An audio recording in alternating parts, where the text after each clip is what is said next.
and read the first scripture.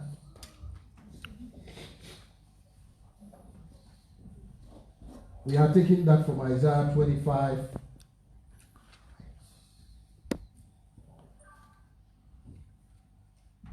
Verse 7 through 9.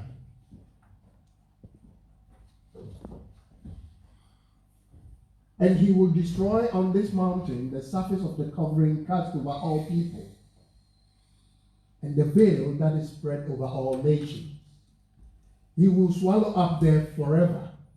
Who is the Bible talking about? Who is the prophecy about? Who swallows death forever?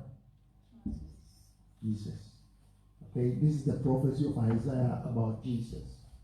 I want you to understand. He will destroy on this mountain the surface of the covering cast over all people. The devil has cast a certain surface over us. And we see blue as green, red as yellow. And the work of this Savior was that the surface of the he would destroy the surface of the covering cast over all people. And the veil that the God of this age has thrown, the veil that is spread over all nations, he is going to take away. He will swallow death forever. And the Lord God will wipe away tears from all faces. The rebuke of his people he will take away from all the earth. For the Lord has spoken. And it will be said in that day, behold, this is our God. We have waited for him, and he will save us. This is the Lord. We have waited for him. We will be glad and rejoice in his word.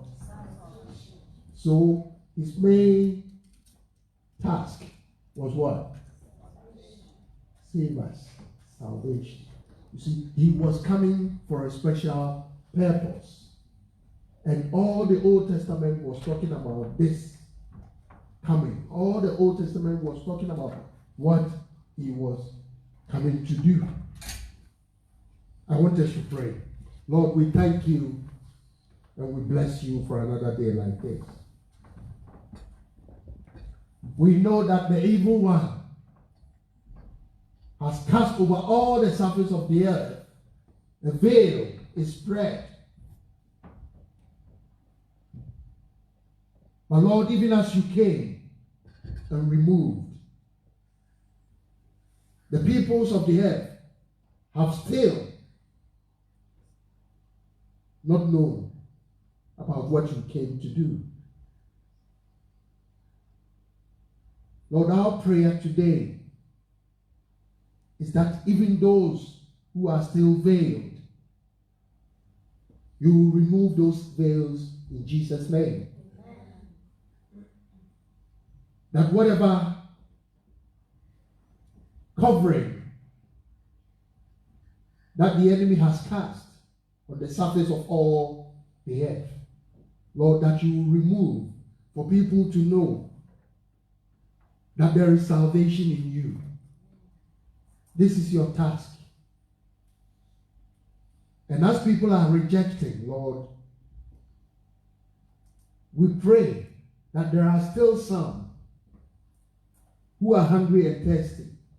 And Lord, cause these people to find the truth.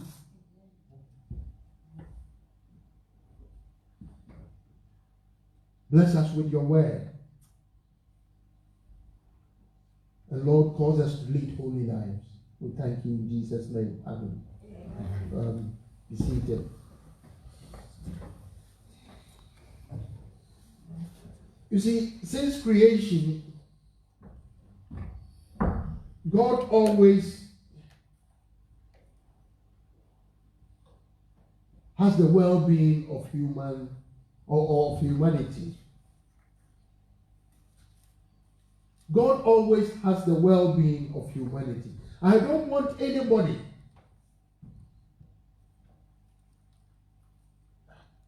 and please listen to me carefully. I don't want anybody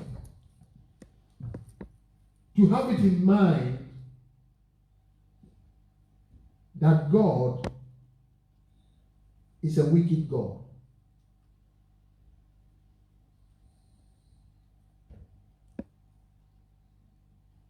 A wicked God can never be a holy God.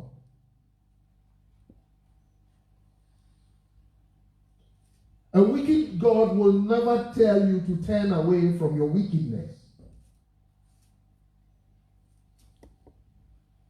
You see, in the Bible, if God talks figuratively about, I will let this come on you or I will let that come on you, it simply means I will lift my hand off you.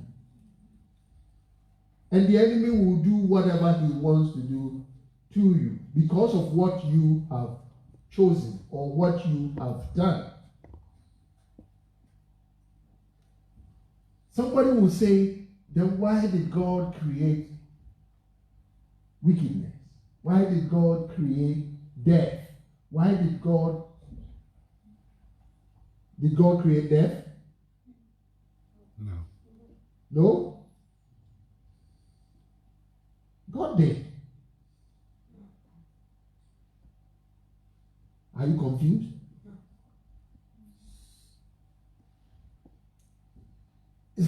Sometimes we understand these things as not being fair. Okay? Let us please take God aside. I talk as a foolish man. Let us take God aside and just think about our society. Okay? If there were no laws in society, what would have happened?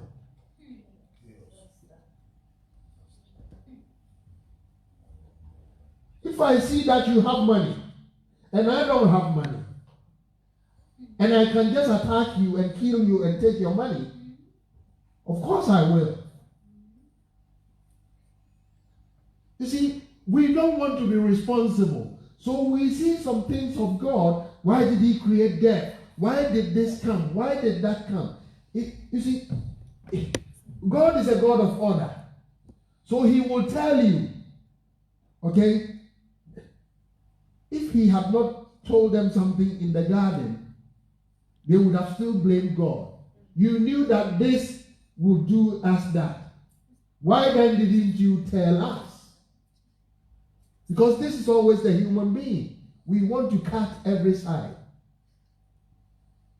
But when God told them, we also, okay, if God knew that this is what, why did he tell them? Because he wanted them to be responsible. God doesn't force anything on us. So he wants us to make a choice. He always gave the human being a choice from the beginning. And to me, that is the most fantastic thing God could do for us. Give you a choice. Do whatever you want. But in the end, you will answer. It's just like going to school.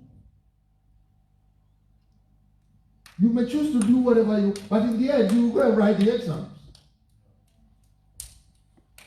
And that will prove what you learned, what you studied. You know, God knew the reason why he gave us responsibility is because he himself is responsible. Remember, he created us in his own image. He wanted us to be creative. He wanted us to be everything. God is truth. That's one of his moral attributes. He wanted us to be true. God is holy. That is why he tells us to pursue holiness. You see, God is faithful. That is why he tells us also to be what? Faithful. See, he created us in his own image, and he knows that we can.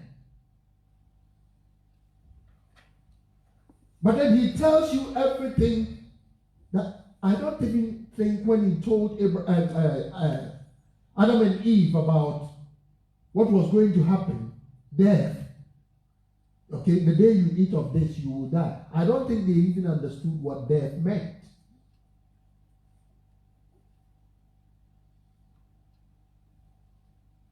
But being responsible I would listen to God. You see, and the reason why sometimes we listen to other things or other people is that we think God is not true all the time. Yes. And the moment you try to minimize who God is, that is what you are going to see in your life. Because normally what we do is that nobody has seen God before. You try to paint a picture of who God is. We are about 10 or whatever number we are here. But let me tell you, I think everybody has a picture of God in his or her mind. And sometimes we imagine how our God has to act or behave.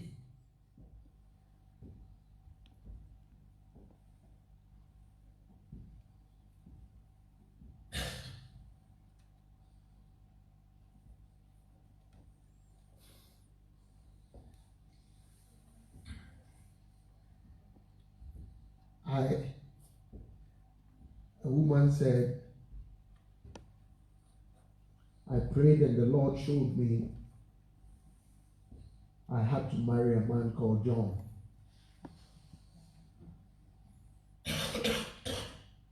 And this man I met is called Johnny, so I think it's the man. You see, we try to imagine things like some people can just close their eyes, okay, and open part of the Bible and think that this is where God wants me to read.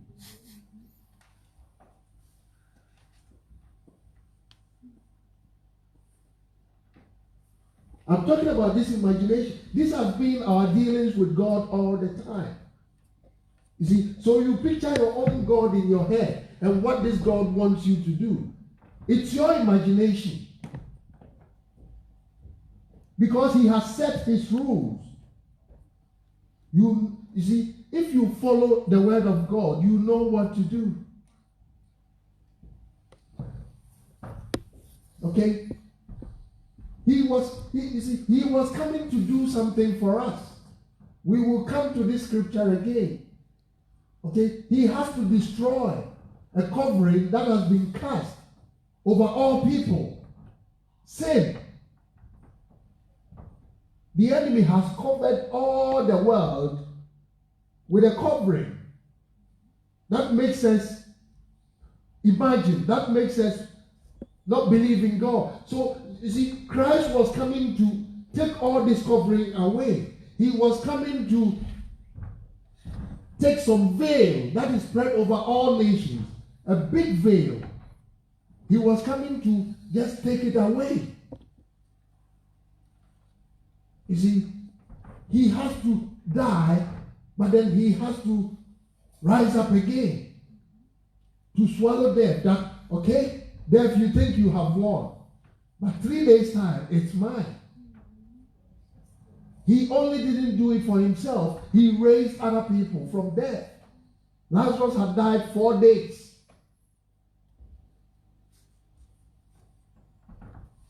So this was his task. You know, in the end, we will receive salvation. There will be no more tears. Our rebuke, everything that the devil wants for us, will be taken away from all the earth. It is not only by the Jews. You see, it will start or it will come through them. But the promise was for all nations. But all his promises started with them. I will do this with you. I will do that to you. But then it involved, because he promised Abraham, through you, I will bless all the nations.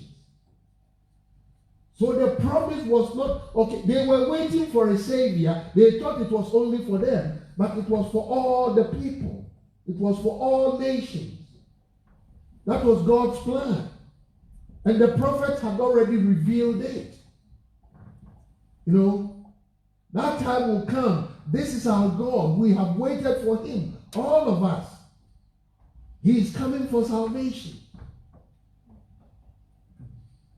The people of Israel thought he was coming to save them alone. They didn't care about any other nation. And there was a reason for it. You see, we know about what happened to Adam and Eve. They disobeyed God, and something happened. That is what we call the dispensation of innocence. God always wanted the best for human beings. God starts it perfect with a human being, but in the end, the human being ends up miserably. All because we tend to do our own thing. We tend to separate ourselves from God. Whatever God told them not to do is what they did. And that is what separated them from. Only one man sinned. And sin became every man. As I say, only one guy started homosexuality. And many people became homosexuals. It starts only with one person. Only one person murdered. Cain murdered first. And murder came to all people. Only one person raped. And rape came about. You see, so if somebody says, I was born with this. Nobody was born with anything. We were born in the image of God. It is something we take upon ourselves. Somebody started with sin, and sin came over every man. That is why I tell you, you don't have to listen to any scientist. You don't have to listen to, just look at your child. Nobody tells a child to sin, but a child sins anyway. Where did he or she get that nature from? It's because Adam did what? Sin first. We all know this nature. We all know this. That what the Bible ever is saying is true. If you came from something, why is it not that you have not two natures? Why is it that all of us has to be taught what is good?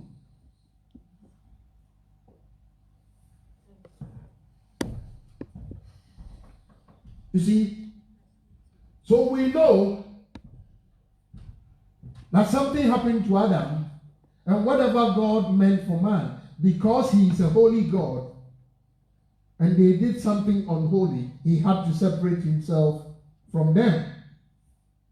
So whatever he did for them, he took them out of the garden, and he said, okay, if you want to be your own masters, struggle for your own. So that dispensation was called the dispensation of innocence. So out of the garden, man started with his conscience. And this conscience was awakened because we were in glory. There was no conscience. But this conscience was awakened by we knowing the difference between what? Good and evil. That is why our conscience was awakened. So man was now dealing with a conscience. So when Cain killed, look at what he said. Now that I have done this, I think if anybody sees me, he will what? Also kill me. His conscience. So that is what we call the dispensation of conscience. And that lasted for about 1,656 years. The reason why you can make the calculation is all in the Bible. I don't want to go through that. It lasted for more than 1,600 years. And what happened was,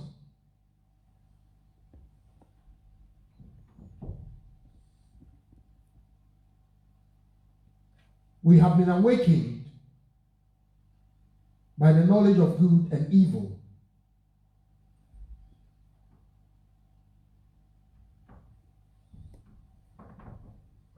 Cruelty came. Everybody did what he or she wanted. So God said, no.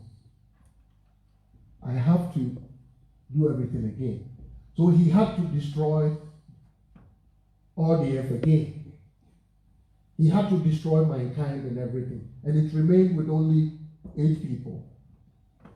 God had to start everything else. He used the human being. It didn't work.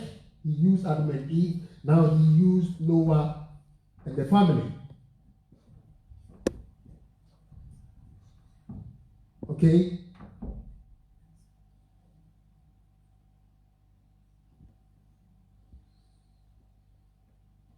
He used Noah and the family.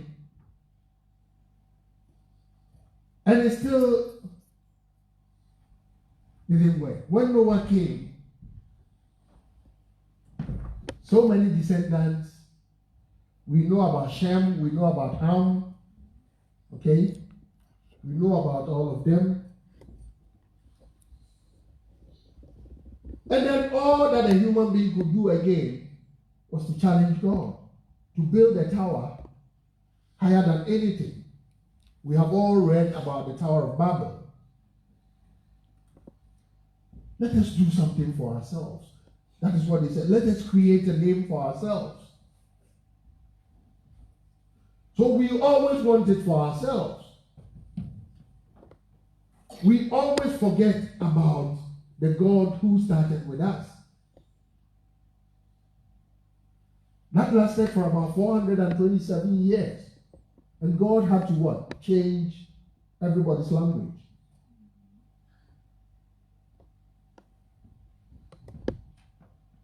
Anytime we start with God good, it ends up in disaster. All because we have never listened to God. In the beginning, we will pretend as if Noah and his people were okay. But the generations after Noah,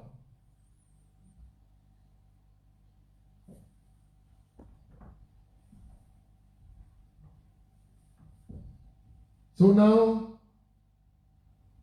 we call that the human government. And now when the dispensation of human government.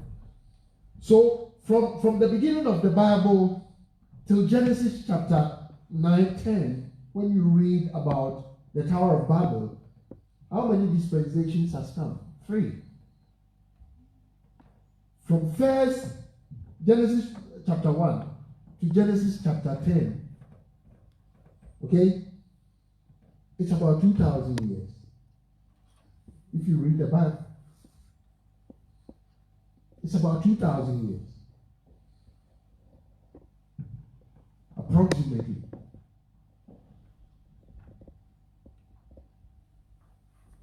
Till the time God said no, then I will use the human being again. I will use all people again. But I will take only one man and show all other people what I can do with this one man. So Genesis chapter 12, he chooses Abraham. I have used man, it's not working. So now I'm taking one person. He uses him and he gives him promises. So we call that the dispensation of the promise. He promised himself and he promises the whole world through Abraham. And that lasted for about 430 years. Because we know from the Bible that they went into slavery for about 400 years in Egypt. 430 years.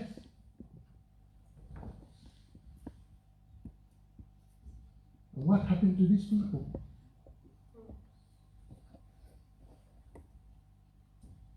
The moment God set them free from slavery to the promised land, all because of Abraham, not because the people were doing good. They were jubilant. God has set us free. He divided the Red Sea and we saw it. Even before he would divide the Red Sea, they were blaming Moses. Why did you bring us up here to die? Don't you see the Egyptians are coming? So on the Mount Sinai, God now had to sign another covenant with them. He calls Moses up, gives him some 10 commandments, and he says, go and give it to the people. If they want me as a king, if they want me as their God, I was not doing this for them because I want them as my people. I was doing this for them because I had promised Abraham already that out of him, I will make a nation out of him, and through that nation, all nations will be blessed. So he was not doing it because of the people's sake. He was doing it because he has promised Abraham already. So it was on the Mount Sinai that he asked the people, do you want me as your God? Do you want me as your king? And they said, all that the Lord has said, we will what? Obey. But we all knew what happened on the road, the promised land. A journey of 11 days had to take them 40 years. You see, and that is how we are. We will make the journey so long because sometimes we depend on our own and don't depend on what God has said to us. We make the journey of salvation too long because many of the times we are out of track. And sometimes if God does not bring us back, we just go and go and go and go until we hit something very hard. Then we come to God. We always lose the track. All because we want to do our own things. But in all these things that I'm talking about, in all these dispensations that I'm talking about, God gave us promises. He loved us so much that sometimes he wouldn't understand why you, as human beings, he didn't create angels in his image. And that's why the angels say in heaven, who is man that you are so mindful of? You know who you are? Only us God created in his own image. He did not create even angels in his image. Angels are messengers. They come to us and bring the messages of God. They protect us. They do a lot of things for us. We were the only ones God created in his image. You know, so since the beginning of the world, God had always had us on his mind. But we have made the journey so long. But even making the journey so long, he always had a promise for us. He will always restore us. Israel was as I said, he chose this nation as an example. You know, anytime they will sin, they will go to a captivity. But he said, you will spend this there and you will come back again. I will still have mercy on you. But you need to bear the consequences of your actions. So the human being would always not do it straight. It's only when we are bearing the consequences that we come back to God. Oh God, why this, why that, why that? But we don't then remember what we have done. So even in their unfaithfulness, God promised the Israelites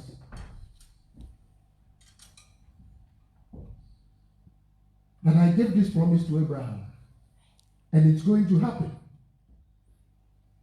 It doesn't matter what you do. It's because I said it from my mouth. I am God, and that is why I'm doing this.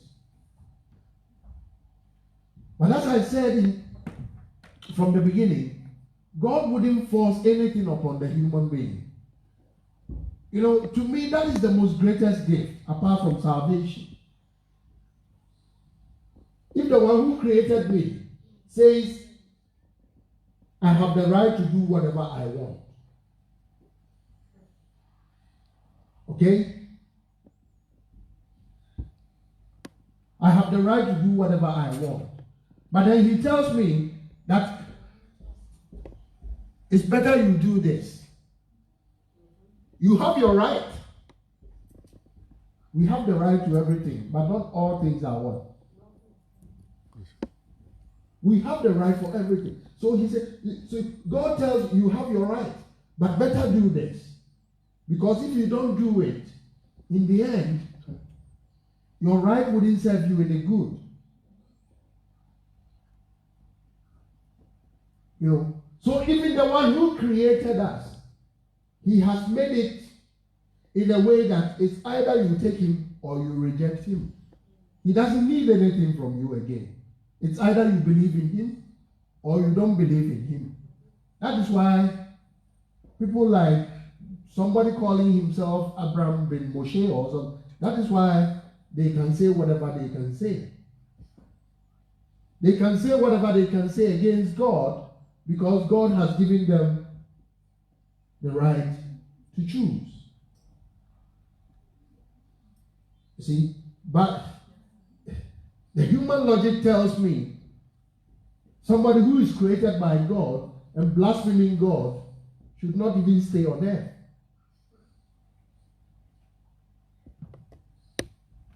You know, but they say all they want to say about God because they have the right. I'm not saying it's okay for them to do that. You know, but this God does not force anybody to serve him. You know, he gives us promises knowing that they will come. He gave Noah the promise and the flood came. And all the other people died. You know, he gives every promise and it comes to pass. So if we are following the promises of God, let us know that things will come to pass. And whatever you use your will to do, you will answer for it. You know, so all these things that we are talking about, in all these dispensations, God still had the human being on his mind. God still has you on his mind. Upon all that you do. And sometimes we just abuse the mercies and the goodness of God. The fact that God has still allowed you to do whatever you want to do doesn't mean God will allow you into his kingdom. He's just giving you the time to change. The rain will fall on you. The sun will shine on you. You will get a job. You will have everything you. But it doesn't mean you have salvation.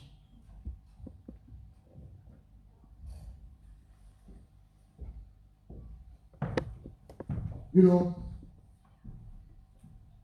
So through the prophet again, God gave us another prophecy. You know, he talks about he is the one who created the heavens. And he is the one who stretched them out. Okay? Where can you go and you won't see the heavens? They are stretched out everywhere. He spread forth the earth and that which comes from it. He gives you what? Breath. He's saying all these things, I'm the one who gives you. And I give you your spirit. You see? And he called his own son in righteousness. And he says, I will give you as a covenant to the people. And as a light also to the Gentiles. So to the Israelites and also to the Gentiles. To open blind eyes. To bring out prisoners from the prison. So, you see, in all the Old Testament, in all the wickedness of man and everything, there are always the promises of God about what he's coming to do for us. And sometimes, because we think he's so good, we abuse the goodness of God. And sometimes we even tend to argue. We even tend to argue with God. I would only argue with God if I don't understand. And I'll tell God to open my understanding. But I wouldn't tell God, if you had done it this way or that way, it would be nice. Because we always want God to do it our way. This reminds me of last year when I went to Belgium. I went to a funeral. My brother's mother-in-law. And we went to the church, the Catholic church.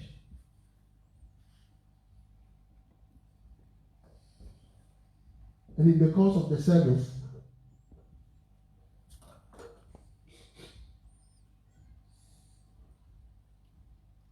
the Roman father said, when this woman lived,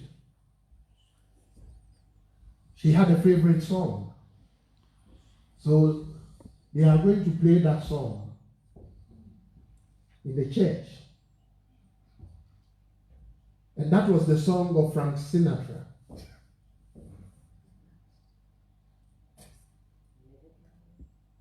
I think everybody knows what I'm talking about. I did it my way. I did it my way. She did not do it God's way, but her way. You see? So we always think the 21st century Christian thinks he or she is smarter than God, because God still has the first century Bible and we have the 21st century Bible. But the Bible tells me everything shall pass away, but whatever is God shall never pass away. Okay?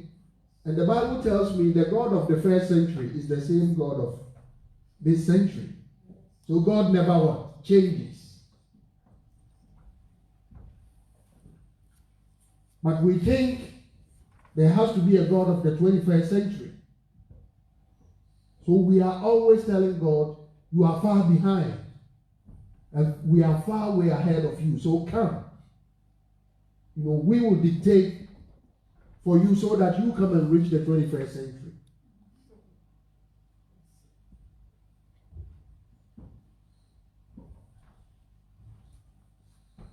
He says, this is what my son is coming to do. So in all these promises,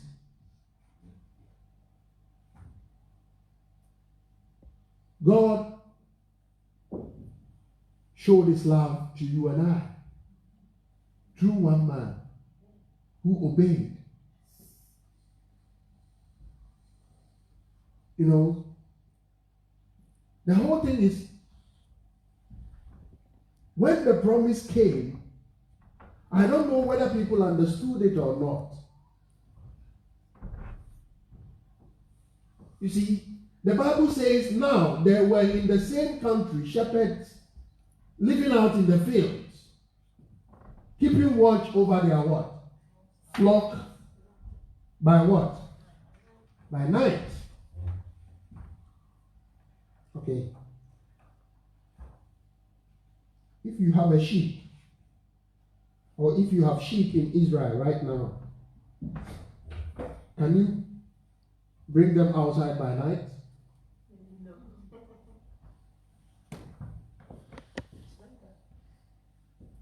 In December? You have been in Israel before. Can you bring your flock out in December by night?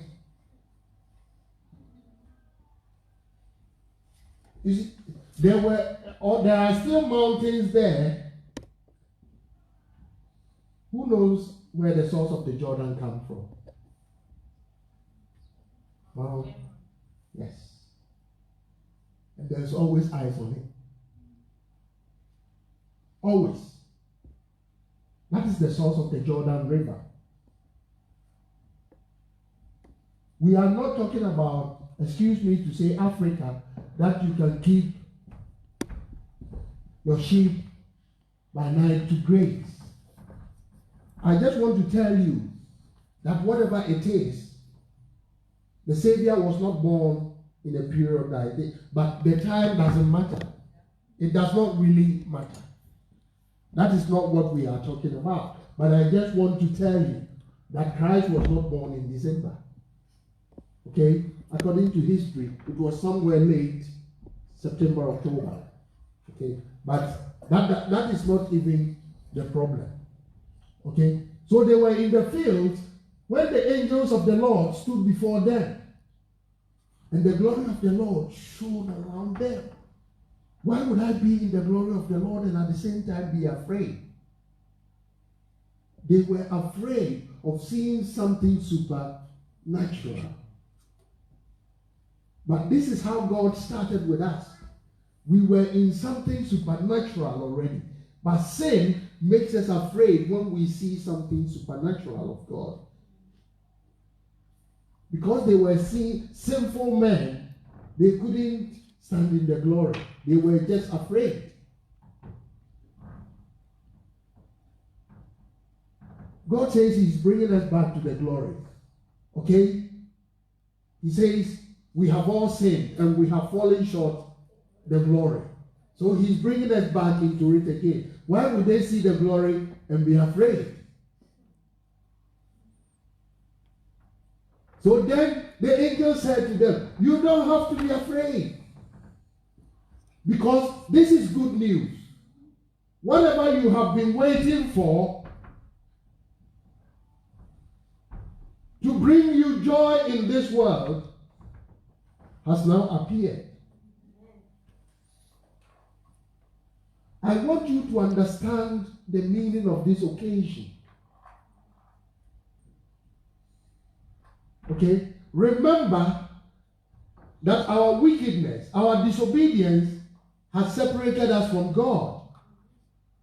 Although God was always having mercy on us, always God was having his blessing on us, we didn't have God's salvation.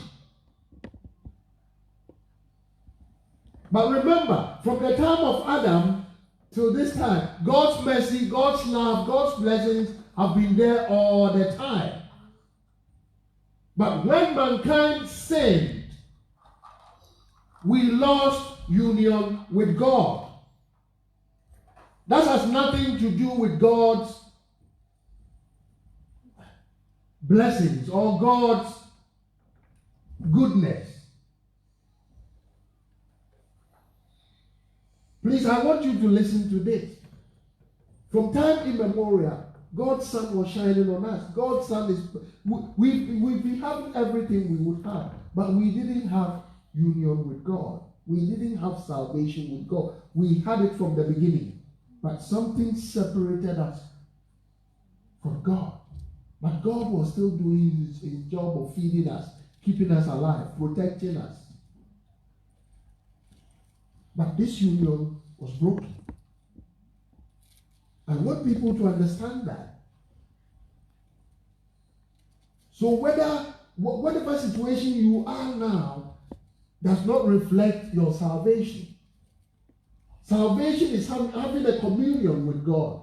And this is the only way God wanted us to be back to him. There is no other way we could get back to God. So he says, do not be afraid, for behold, I bring you the good tidings of great joy, which will be to all Israel. No. Yes. The angels told the shepherd, it was not for you alone. It is for all people. So the Savior was not for them alone, as was prophesied. Okay? You will be to the people and also to the Gentiles. For all people, for there is born to you this day in the city of David, and what? Somebody who is coming to bring you back to God. Somebody who is bringing everything back together again. The union between man and God. It was broken. Who is Christ? The Lord. And then he tells them this will be a sign. Because on that day, maybe 200 women have given birth in the city. It wouldn't happen that only that woman gave birth on that day. So he said, to be sure, this is the sign. This is where you will see that. Okay? You will find a babe wrapped in the swaddling clothes, lying in a manger. And suddenly, there was with the angel a multitude of other angels praising God and saying, glory to God. Where? Glory is there, but what is here? You understand what peace means? If I make peace with you. Okay? We were somehow at war. We are making peace. Okay? Many people talk about Jesus came to save my sins, and it's all right. But it was more than that. Okay? It was more than saving you from sins. Because, you see, God had separated, and God could have said easily, I forgive you. That is a different thing. But God didn't want only to forgive us. He wanted to bring us to Him. He wanted man and himself to have a new kingdom. So God wanted to make peace with man. So the peace that you are seeking has now what? Come. The preparation. So this is what the angels were saying. You know, so that told me one thing. Because sometimes we will say God left His glory and came down. No, He did not. Because He's everywhere at the same time. God will never leave His glory. Although He became a man. Because that was all what the whole thing was about. He had to shed blood. He did not leave His glory because the angel said, glory to God in the highest. It's just like the headquarters. Glory to God. And on peace, earth. And on earth, peace and goodwill towards man. God is making peace with man. You know. But the birth didn't mean it has started. It would only start on the mountain.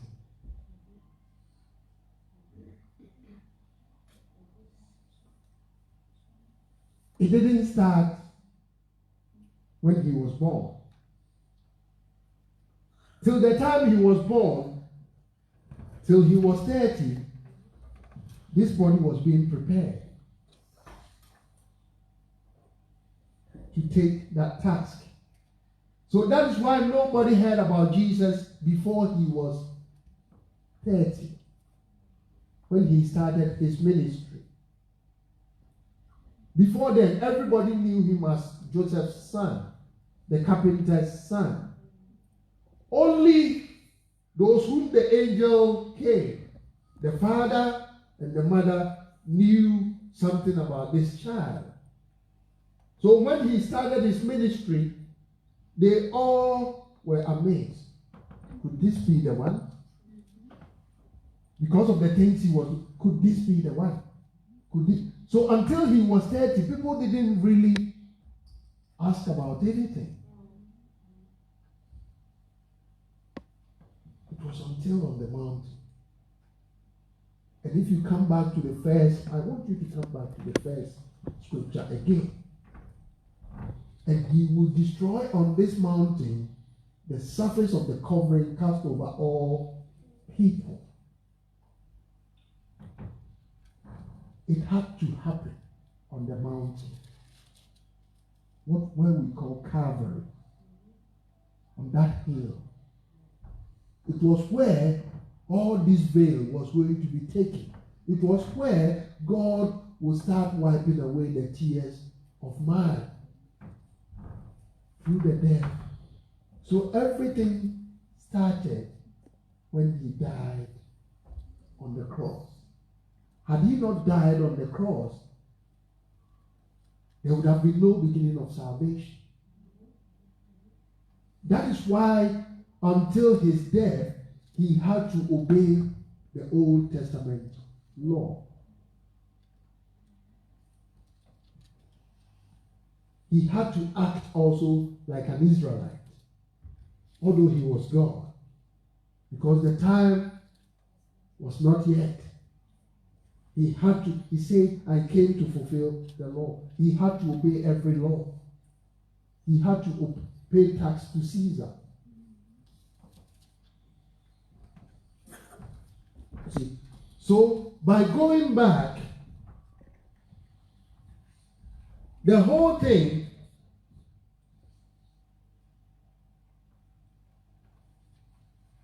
was to reconcile man to himself. And if you go to 2 Corinthians, you see, the Bible says, now all things are of God, who has reconciled us to himself through who?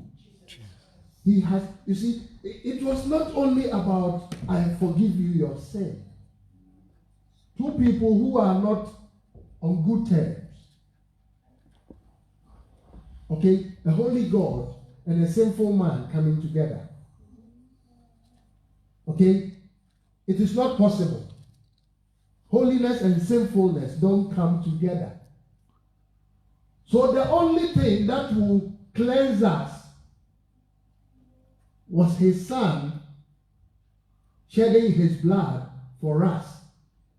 So that me being cleansed by that blood, I can then go to the holy God. I can be reconciled to the holy God again.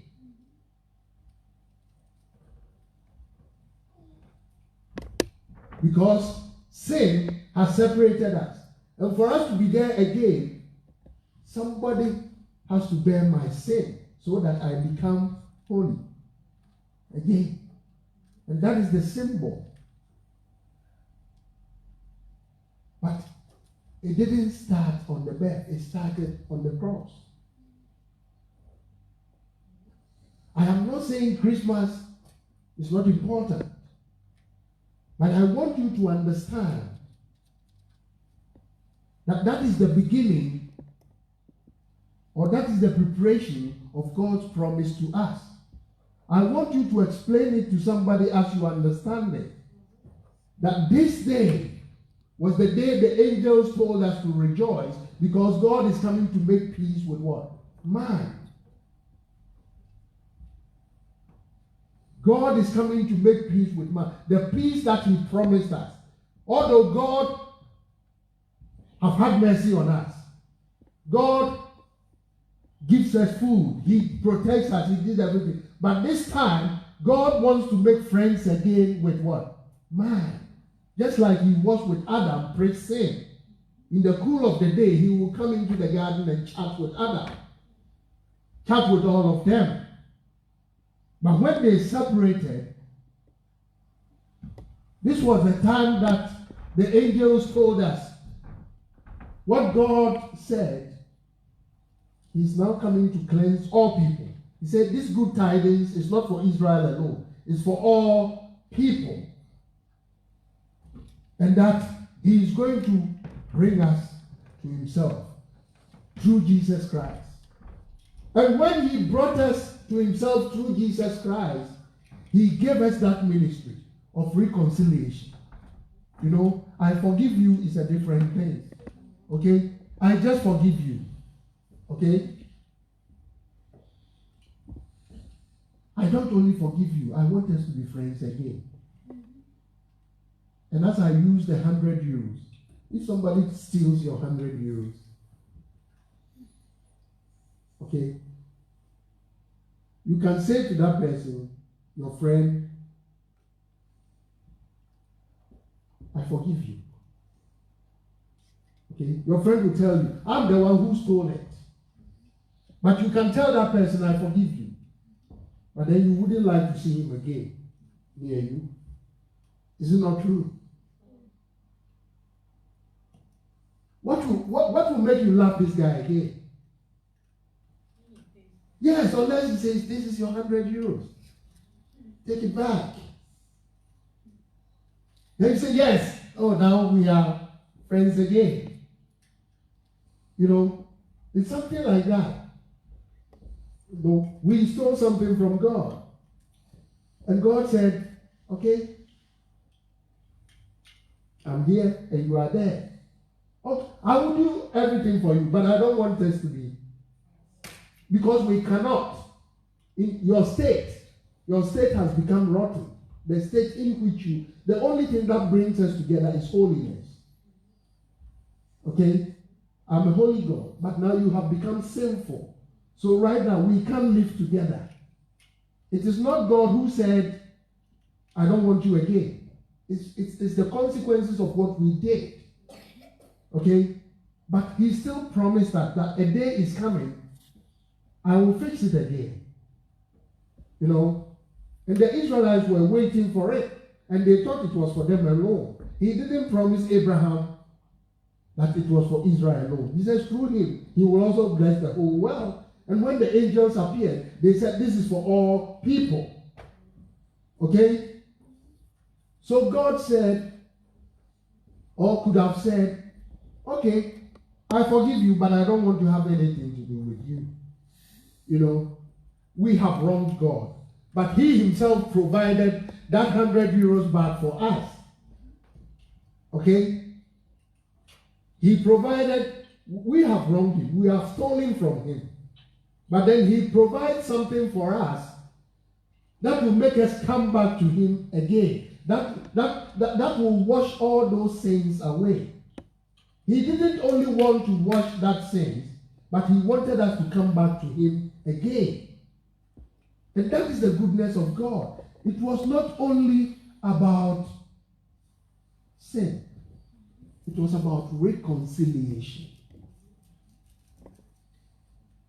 He wanted us to reconcile to himself. So that is why he did that reconciliation through Jesus Christ. And because of that, he gave us that ministry. So if I have brought you back to myself, then also go to your neighbor and reconcile with him. That is the ministry. If I have reconciled with you, then go to your neighbor. Go to your neighbor and reconcile with your neighbor. All things are of God.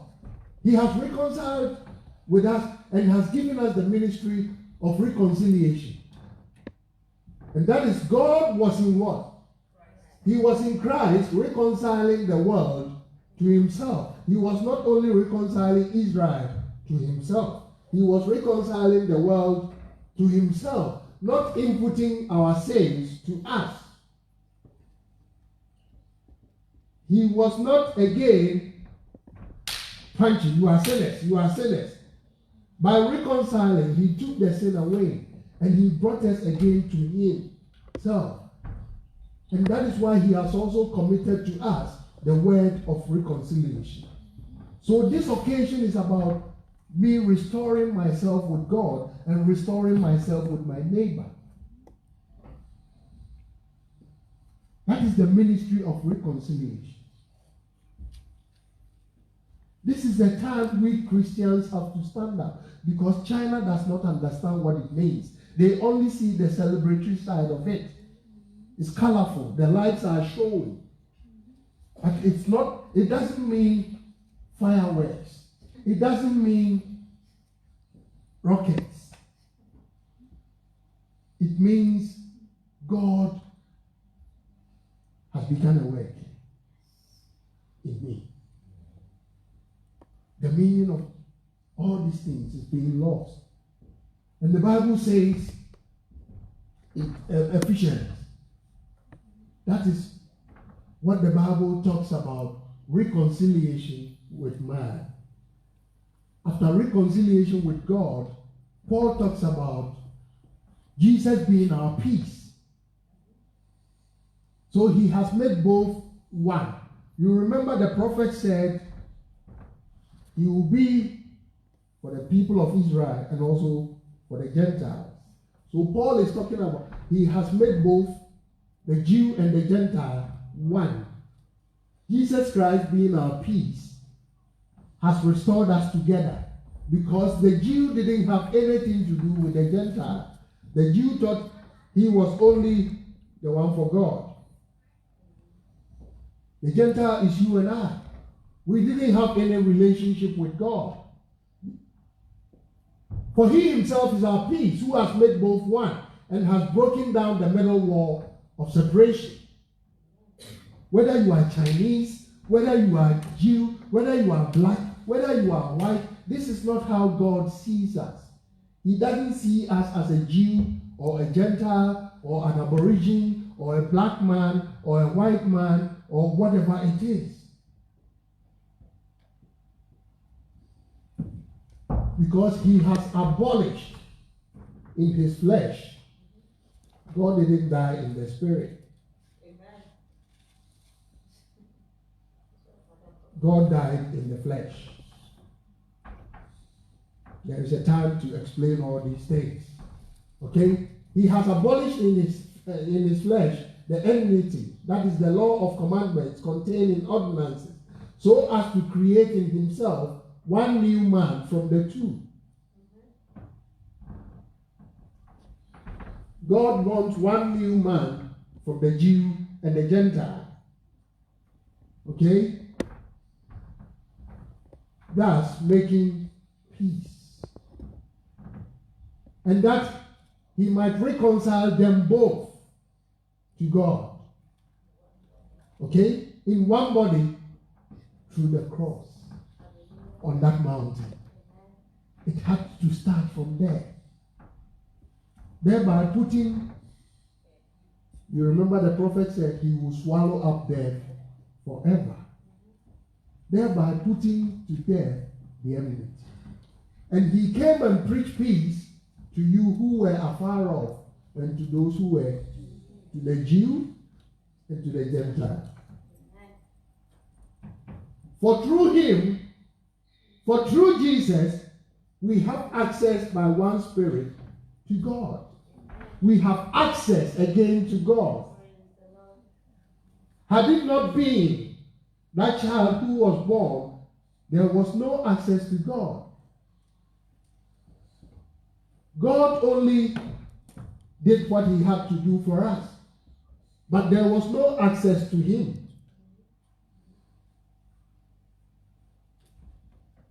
And now, I want you to understand that this occasion for me is a solemn occasion. But unfortunately, it has lost its meaning. I don't know what you are going to do on Wednesday. I don't know how much electricity bill you are going to pay this month. I don't know the gifts you are going to give to your children. You know, this time they send us,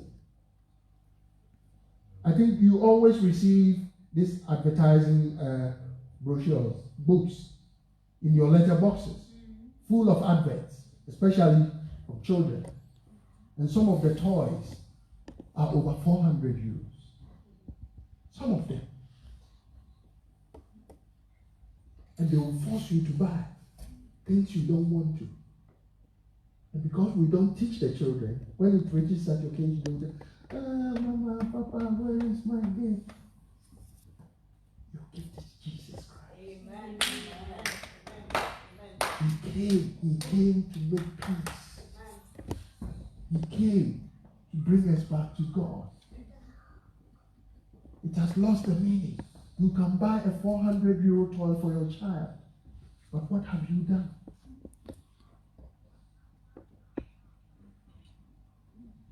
You can buy whatever you want to buy for your spouse. You can buy whatever you want to buy for anybody else. But that is not the meaning of the occasion. The occasion is about peace. It's about freedom. The angels proclaimed, now you are going to have access back to God.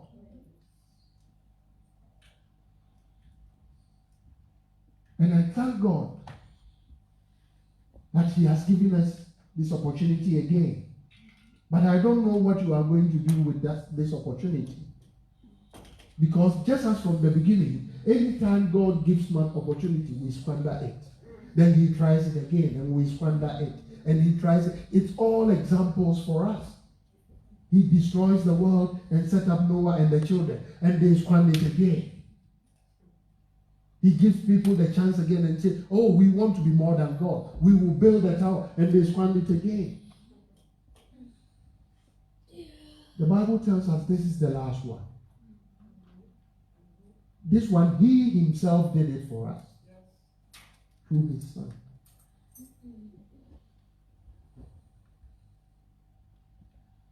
If this one passes away, the only thing is judgment.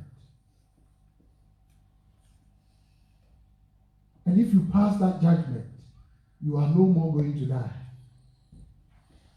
You are no more going to go into sorrow. No more tears. No more sorrow. You are going to go back into the glory of God. And it will never happen that the enemy will come and deceive you. Because the enemy has been defeated and death has been defeated forever and ever. Let us be on our feet.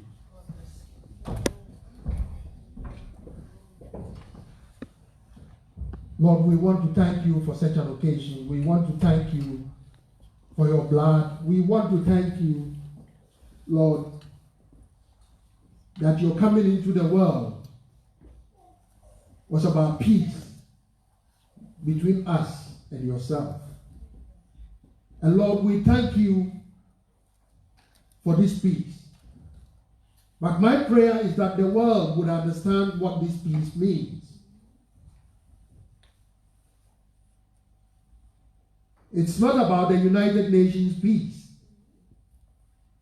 but it's about your permanent peace towards you and mankind. That as we take this into our hearts, we will just digest it. Glory in the highest, and on earth, peace and goodwill. Lord, we wronged you.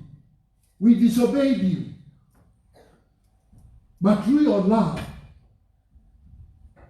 you still came and reconciled yourself to man. And I pray that as many will take this and run with it, knowing that this is the only thing that gives us access to you. Lord, give us understanding, the whole world. For there to be real peace, we need to go your way, Lord. We disobeyed you, and we have always disobeyed you. But you have always given us the chance to make it up to you once again. What a good God. I pray that each and every one here with our families, as Joshua said, I and my family, we will serve the Lord because we know the difference between your salvation and your mercy. You have mercy on every soul. Not all of us are going to enter into your kingdom. But I pray that as many as are hungry and thirsty, Lord, you will open their understanding. You will open their eyes for them to know that 2,000 years ago, you started the work of reconciling us to you. It's not over yet. You are still reconciling men unto you. But you have given us our own choice. It's either we take it or we reject it. My Lord, I pray that you will give understanding for even China, North Korea, places that we don't think of. By your own supernatural means, you will open them up. That they will know that this is not just an occasion. This is not just fireworks. But this is a gift. A gift to all the world. That God, a holy God, is reconciling himself to a sinful man.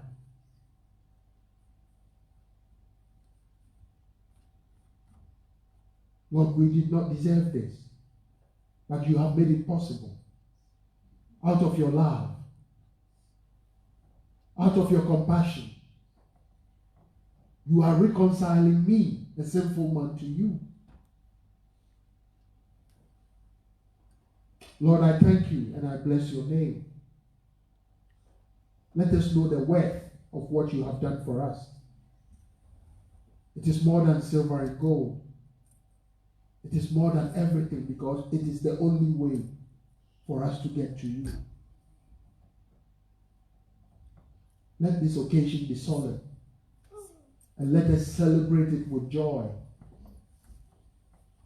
with understanding, knowing that peace is on earth and glory is in the highest. We thank you in Jesus' name. Amen. Amen.